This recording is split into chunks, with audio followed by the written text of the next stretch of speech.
friends, once again welcome back to my YouTube channel Best Knowledge. First of all, please don't forget to like and comment my video. आज हम अपनी video में पढ़ेंगे BSc first semester का chemistry का chapter number 2 simple bonding theories of molecules. इसके 2 lectures हो चुके हैं। अगर प्रीवियस के लेक्चर्स आपको देखने हैं तो मैंने डिस्क्रिप्शन में उसका लिंक डाल दिया है, आप वहाँ से जाकर मेरे प्रीवियस के लेक्चर्स देख सकते हैं। और आज इस चैप्टर का मोस्ट इम्पॉर्टेंट टॉपिक होने जा रहा है बेंड्स रूल, जो कि ये खुद में बहुत ही ज़्यादा इम्पॉर्टेंट टॉपिक है। So now we will discuss about the Bent's rule. What is Bent's rule? तो सबसे पहले मैं बेंड्स रूल की डेफिनेशन लिख देती हूँ और फिर एक्सप्लेन करूँगी कि बेंड्स रूल क्या है। तो जैसा कि आप फ्रेंड्स देख सकते हैं, अब मैंने ये पूरी इसका डेफिनेशन, इसकी जो थ्योरी थी, जो रूल बेंड्स रूल क्या कहता है, वो मैंने नोट कर लिया। मैं एक्सप्लेन करती हूँ। जब सेंट्रल एटम डिफरेंट इलेक्ट्रोनेगेटिव वाले एटम से जुड़ा हो या lone pair of electron atom से जुड़ा हो तो उसकी जानकारी बेंड्स रूल देता है। इट मीन्स कोई ऐसा कंपाउंड जिसका सेंट्रल एटम्स, जो उसका जो केंद्रीय परमाणु है, वो अलग अलग इलेक्ट्रोनेगेटिव वाला एटम से जुड़ा होता है। कोई भी ऐसा कंपाउंड जिसका केंद्रीय परमाणु सेंट्रल एटम डिफरेंट इलेक्ट्रोनेगेटिव वाले एटम से जुड़ा हो, मतलब कि जिस कंपाउंड में केंद्रीय परमाणु अलग अलग वैद्युत ऋणात्मकता वाले परमाणुओं से जुड़ा हो, या कह सकते हैं lone pair of electron, Hindi में कहेंगे एकाकी इलेक्ट्रॉन युग्म से जुड़ा हुआ होता है। तो उसके अंदर क्या होता है, क्या उसकी स्ट्रक्चर होता है, क्या फिगर होता है, क्या ज्योमेट्री होती है, उसका जो इन्फॉर्मेशन है वो हमें बेंड्स रूल देता है। ठीक है, उसके आगे लिखा है जनरली ये rule trigonal bipyramidal sp3 hybridisation के लिए यूज़ किया जाता है। इट मीन्स, मैंने भी बताया कि जो भी कंपाउंड में हम इस प्रकार का जो भी कंपाउंड होगा तो उसके अंदर की जो ज्योमेट्री होगी वो हमें बेंड्स रूल बताता है। बेंड्स रूल के थ्रू हमें उस ज्योमेट्री की इंफॉर्मेशन मिलती है। तो वो जो ज्योमेट्री होती है उसका नेम होता है ट्रायगोनल बाय पिरामिडल। उस ज्योमेट्री का नेम है ट्रायगोनल बाय पिरामिडल। और जो उस कंपाउंड में हाइब्रिडाइजेशन होता है, वो हाइब्रिडाइजेशन होता है किस टाइप का? sp3d hybridisation. प्रीवियस कॉन्सेप्ट है, क्लियर ही होगा कि हाइब्रिडाइजेशन क्या होता है। sp3 हाइब्रिडाइजेशन के लिए यूज़ किया जाता है।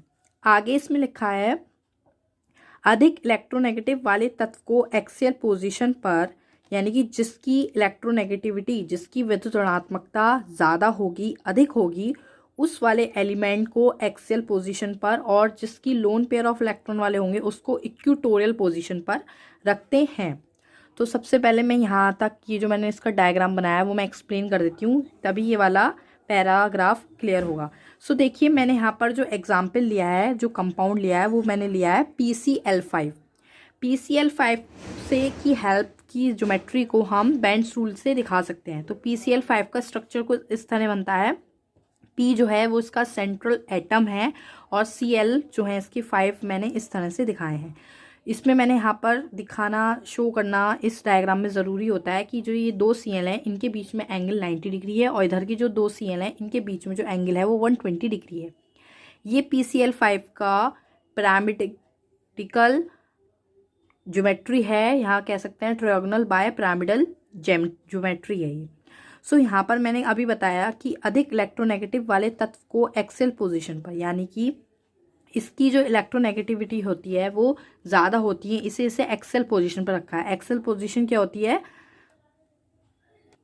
ये वाली होती है जो मैंने ये इस तरह से बनाई है, ये एक्सियल पोजीशन है जो रिप्रेजेंट करिए। दूसरा मैंने लिखा था इसमें कि लोन ऑफ इलेक्ट्रॉन पेयर वाले एलिमेंट्स को, लोन ऑफ इलेक्ट्रॉन वाले एलिमेंट को इक्वेटोरियल पोजीशन पर रखते हैं। लोन ऑफ इलेक्ट्रॉन वाला ये वाला है, ये होती है इक्वेटोरियल पोजीशन। तो इस तरह से हम इक्वेटोरियल पोजीशन पे प्रेजेंट करते हैं। उसके बाद मैंने यहाँ टॉपिक लिखा है एक more electronegative atom kept on less S character and less electronegative atoms kept on more S character. It means जो मोर इलेक्ट्रोनेगेटिव वाले एटम्स हैं जिनकी विद्युत ऋणात्मकता अधिक है उनको लेस एस करेक्टर पर रखा जाता है, और जिसकी विद्युत ऋणात्मकता कम है उसको अधिक एस करेक्टर वाले सिस्टम में रखा जाता है। तो calculation of S character system, मतलब एस करेक्टर की किस तरह से कैलकुलेशन होती है, तो उसका ये फॉर्मूला यूज़ होता है कॉस थीटा इक्वल्स टू के S over S minus one, जिसका यूज़ होता है। तो बेंड्स रूल यही था, बहुत इजी लैंग्वेज में मैंने लिखा है कि आपको जिससे कि अच्छे से समझ में आ जाए। हिंदी और इंग्लिश दोनों लैंग्वेज को मिक्स करके लिखा है कि आपको कोई प्रॉब्लम ना हो समझने में। कोई भी लैंग्वेज वाला स्टूडेंट, दोनों लैंग्वेज वाला स्टूडेंट समझ सकता है इसको, इंग्लिश वाला भी हिंदी वाला भी। तो आप ये पूरा बेंड्स रूल में लिख सकते हैं एंड देन आप ये फॉर्मूला लिखेंगे और यहाँ पर ये वाला डायग्राम आपको बनाना है जो ट्रिगोनल बाय पिरामिडल ज्योमेट्री है ऑफ PCL 5 की, जो बेंड्स रूल का एक एग्जाम्पल देना ज़रूरी होता है। So I think Bent's rule, what is Bent's rule, आपका क्लियर हो गया होगा कि क्या होता है। Thank you friends for watching my video. Please share, like and comment my video. Thank you friends.